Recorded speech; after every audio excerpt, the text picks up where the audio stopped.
what we've seen over the last few years is how much cyber now plays a vital role in every industry. The need for cyber, securing by design, and keeping us safe has never been more important. It's not just going to be the good guys that use these technologies, it will also be the adversaries that have access to them. So there's really a need to lock down our infrastructure and make sure that it's safe, because that is the backbone of modern day society, is technology. The really important thing about the Cyber Innovation Hub is how it works alongside our other sectors and clusters. How does this support and take forward the work of FinTech Wales?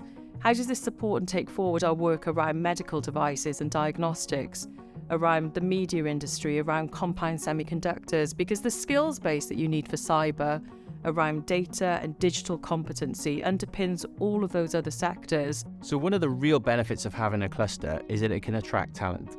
And the benefit of that is that actually that talent has more opportunities with a cluster. So for example, if there are only 2 or 3 companies, it's difficult to get people to move. If you have 10, 20, 30 companies, they can take the risk to move because they know there's going to be opportunities for promotion. And if they don't like the role, they can move to another role.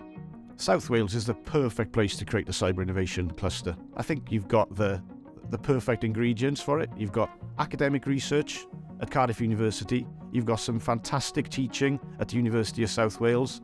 You've got some brilliant anchor companies involved in this. And you've got the backing of Welsh Government. Wales already has one of the biggest cyber ecosystems in the UK. And I'm delighted that the Welsh Government has committed investment of £3 million over 2 years into the Cyber Innovation Hub. £3 million has also been co-invested by Cardiff Capital Region, and a further £3 million from Hub partners. So Wales will see a £9 million investment to bolster and grow collaborative activity in our cybersecurity cluster. The focus of economic growth and social prosperity. There's definitely a market demand for a cyber innovation cluster, particularly from the private investment sector. So what they look for is deal flow. New companies coming through on a regular basis that they can invest in and see them grow. And that's a key thing for us, being able to generate year on year a number of new companies that private equity can come and invest in. We want them to grow and scale. It's all about bringing together the cybersecurity excellence across the region and making it bigger than the sum of its parts. So clusters aren't just people being in the same place, they're people who are working together on shared objectives. And that's really what we're about.